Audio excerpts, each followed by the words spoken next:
In today's class, we are going to see about causes of overvoltage, particularly lightning.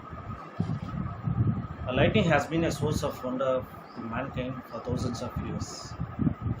Scotland points out that any real science for the first time was made into phenomenon of lightning is by Franklin in the 18th century. So he is the first person to introduce the phenomenon of lightning in the 18th century. Before going into various theories explaining, it is desirable to review some of the accepted facts concerning the thundercloud and associated phenomena. So the height of the cloud base above the surrounding level may vary from 1060 to 9500 meters. The charge center, which are responsible for the lightnings, are in the range of 300 to 1500 meters.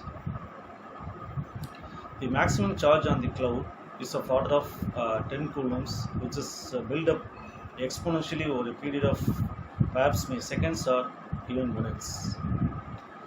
The maximum charge on the coulombs, so most probably it will be of 10 coulombs, which is built up exponentially. So there will be exponential growth in the charges in the clouds. The maximum potential of a cloud lies approximately within the range of 10 megavolt to 100 megavolt. The energy, particularly in lightning strokes, may be of order of 250 kilowatt hour. So this much amount of energy is being generated in a single lightning. That is 250 kilowatt hour. So next we are going to see some of the facts about that raindrops. Raindrops elongates and becomes unstable under the electric field. The limiting diameter of between 0.3 centimeters in a field of 100 kilovolt per centimeters. So a free fall or a free falling rainfall attains a constant velocity with respect to the depending upon size. The velocity is of around 800 centimeters per second for a drop of size 0.25 centimeter dia and is 0 for a spray.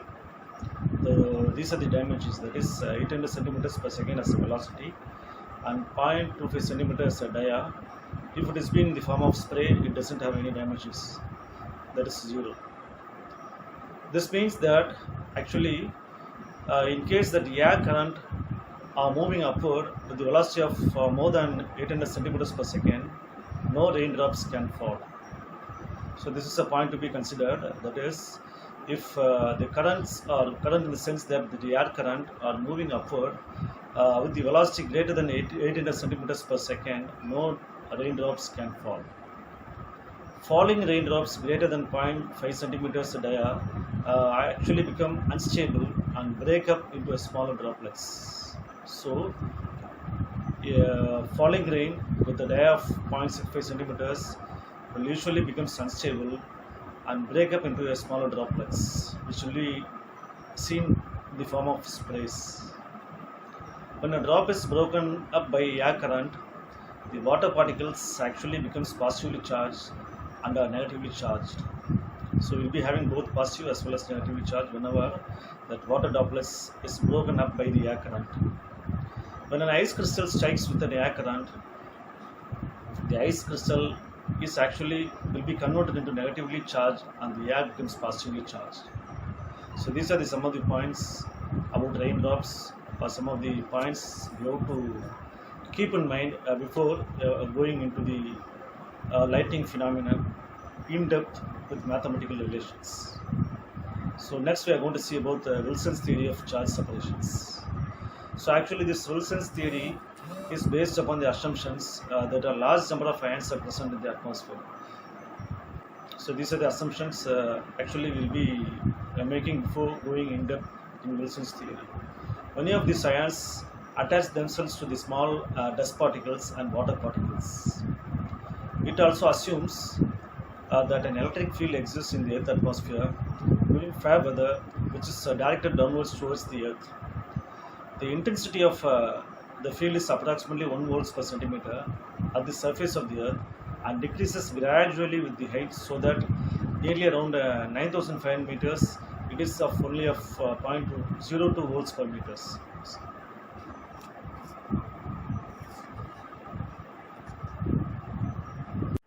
in this class we are going to see about over voltage protection.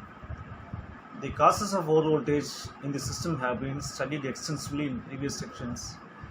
Basically there are two sources. External over voltage mainly due to lightning, and next one is internal over voltage mainly due to the switching operations. These are the two sources. With this only we are going to deal. We are going to see how that over voltage can be protected. So one is from lightning, another one is from switching operations. So you can see here the system can be, any system can be protected against external over voltage mainly by using what are known as shielding methods. So probably we'll be going for only shielding methods which do not allow an arc path to form between the line conductors and the ground. That is very important. Don't allow the arcs to be formed between the line conductors and the earth or the ground, thereby giving inherent protections in the line designs. So this is the techniques mostly will be adapting to safeguard the lines.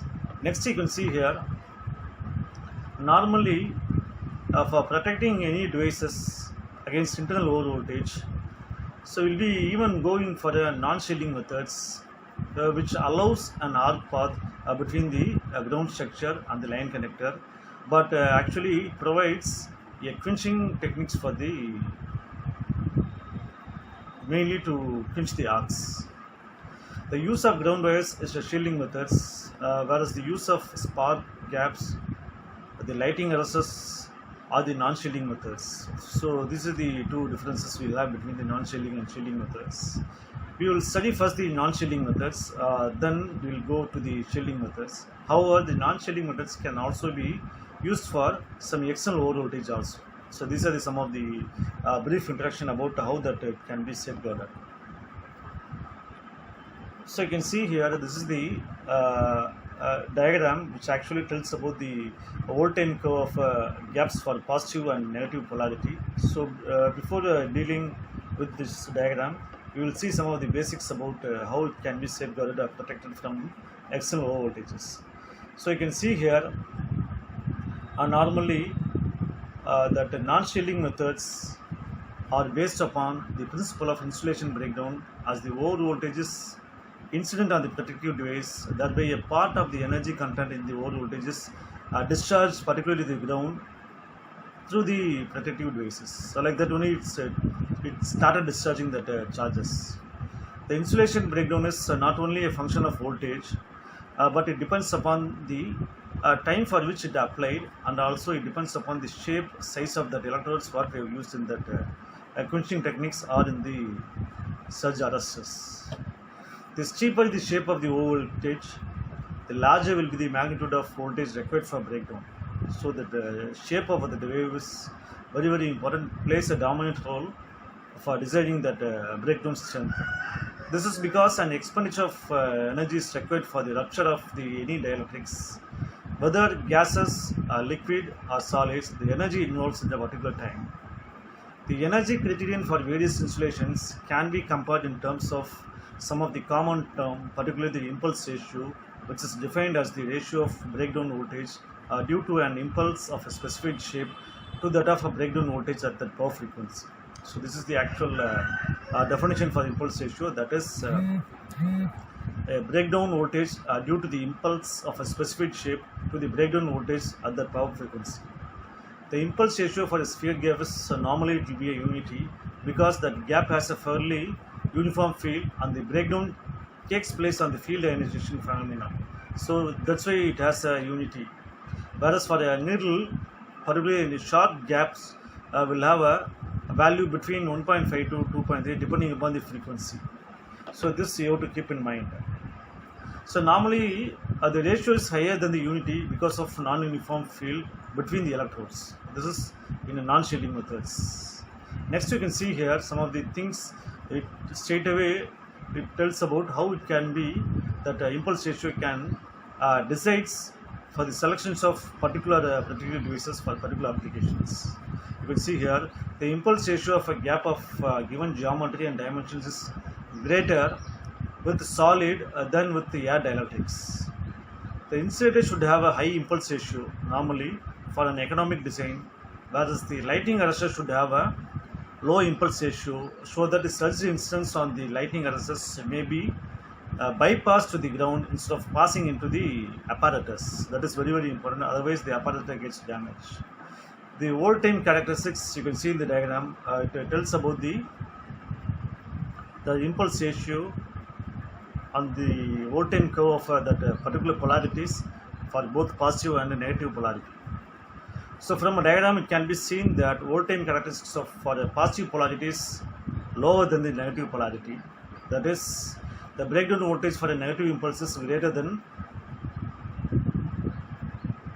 a positive because of nearness of earth metal or a current carrying conductors. So that's why the differences we have. For post insulation or insulator, the negative polarity wave has a high breakdowns, whereas for suspension type it is a reverse.